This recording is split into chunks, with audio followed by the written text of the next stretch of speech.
আপনাদের কাছে একটু বিচার দেওয়ার জন্য ভিডিওটা তৈরি করছি। আসিফ নজরুল বিডিআরের যেই সদস্যদের আপনার বিচার চলছিল শেখ হাসিনার সময়ে, প্রায় 7 মাস হতে যাচ্ছে, এখনো পর্যন্ত তারা জেলখানায়। আমরা এই বিডিআর নিয়ে অনেক কথা শুনেছি যে এটা ভারত এসে করিয়েছে, যেসব যারা খুন করেছিল তাদেরকে সরিয়ে দেওয়া হয়েছে সাদা গাড়িতে করে, কালো অ্যাম্বুলেন্সে করে, নানান কথাবার্তা শুনেছি না আমরা। যদি সেটা সত্যি হয় তাহলে যারা খুন করেছে, আসলে যারা খুনের সাথে, সেই তোরাবালি, তারপরে লেদার লিটন, এদের তো সব ছেড়ে দেওয়া হয়েছে। নানক নাই, আজম নাই, সেলিম নাই, তাপস নাই, কেউ নাই। তো তাদের সব ছেড়ে দেওয়া হয়েছে। রেজানুর আছে, সে কোথায় এখন, কি পলাতক না দেশ থেকে চলে গিয়েছে আমরা জানি না। ওই সময়ে এই যে মইনুল হাসান ইসলাম, মেজর জেনারেল, সে পালায় যাচ্ছিল। তো এরকম কারা কারা আছে এগুলো আমরা সব আগে থেকেই শুনেছি।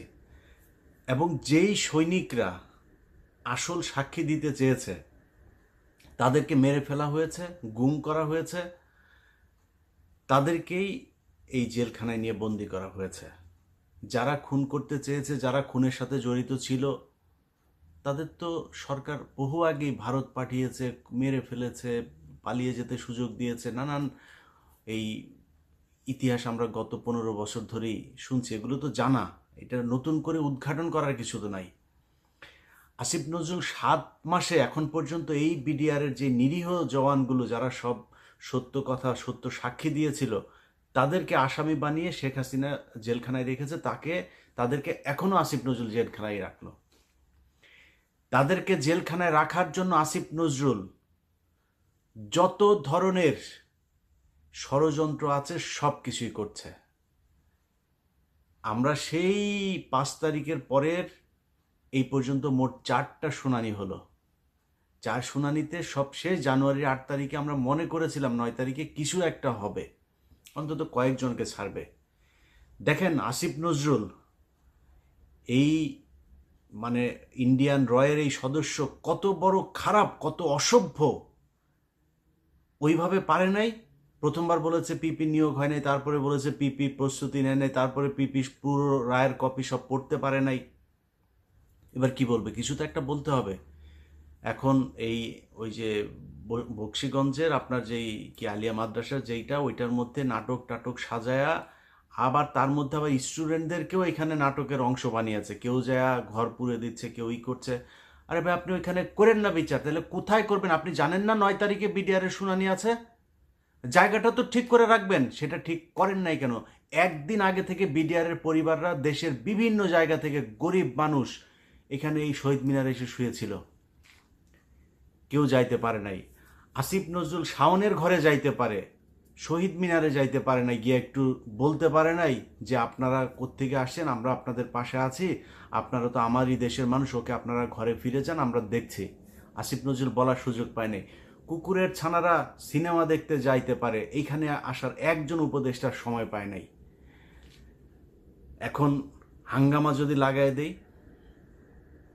এদের তো কষ্ট আছে, তাই না? এদের পরিবারের লোকজন, কেউ মারা গিয়েছে, পঙ্গু হয়ে, বিডিআরের লোকজনের বর্ণনা শুনি, পা নাড়াতে পারে না, পঙ্গু হয়ে গিয়েছে, হাঁটতে পারে না। কন্ডেম সেলে যারা থাকে তাদের অবস্থা আরো ভয়ঙ্কর। তাইলে এখনো কারারক্ষী জেলখানার ভেতরে এখনো পর্যন্ত আপনার এই আওয়ামী লীগের, ছাত্রলীগের এই নেত্রী টেত্রী, তারা এখন পর্যন্ত বিভিন্ন গুরুত্বপূর্ণ দায়িত্বে আছে। তারা হাসপাতালে, এই কারাগারের ভেতরে নানান ধরনের এই দিয়ে আপনার কি বলে, আওয়ামী লীগের লোকজনকে সুবিধা দিয়ে, যারা শেখ হাসিনার সময় জেলখানায় গিয়েছে, এই কি বলে আইসিটি অ্যাক্টে যারা মামলাতে গিয়েছে, তাদের উপরে নির্যাতন চলছে, তাদেরকে নানান সুযোগ সুবিধা দেওয়া হচ্ছে না।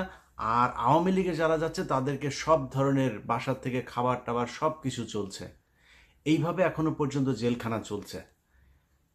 তো এই মানুষগুলোর পরিবারের তো কষ্ট আছে, তাই না? এদের তো দেয়ালে পিঠ থেকে গিয়েছে। তাদের জন্য 9 তারিখে এইভাবে ধোকা দিল আসিফ নজরুল। তো 9 তারিখে আপনি আলিয়া মাদ্রাসার এখানে করবেন না, বকশীগঞ্জে করবেন না, কোথায় করবেন? কোনো একটা জায়গায় আপনি আগে থেকে সেটা ঠিক করে রাখা উচিত ছিল, করেন নাই। পরশু দিনের ঘটনা বলি আপনাদেরকে, বিডিআর হত্যাকাণ্ড নিয়ে একটা কমিশন তৈরি করা হয়েছে না? এই পর্যন্ত আরও একটা কমিশন আছে, কিন্তু গুম কমিশন। গুম কমিশনের যেসব চেয়ারম্যান তাকে হচ্ছে আপনার অ্যাপিলেট ডিভিশনের আপনার বিচারকের দেওয়া হয়েছে, পদমর্যাদা দেওয়া হয়েছে, আর সদস্যদেরকে হাইকোর্ট ডিভিশনের এই বিভাগের আপনার বিচারকের পদমর্যাদা দেওয়া হয়েছে।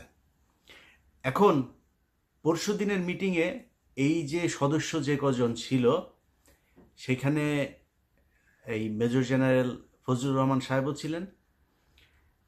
ফজলুর রহমান সাহেব ওই দিনের মিটিংয়ে নাকি খুবই চুপচাপ ছিলেন, তিনি কোনো কথা বলেন নাই। জানি না কেন কথা বলেন নাই। সদস্যরা সবাই দাবি করেছে তাদেরকে যেন ওই মর্যাদাটা দেয়া হয়। সেখানে যারা 70 থেকে 80 দশকের হলিউড সিনেমা দেখেছেন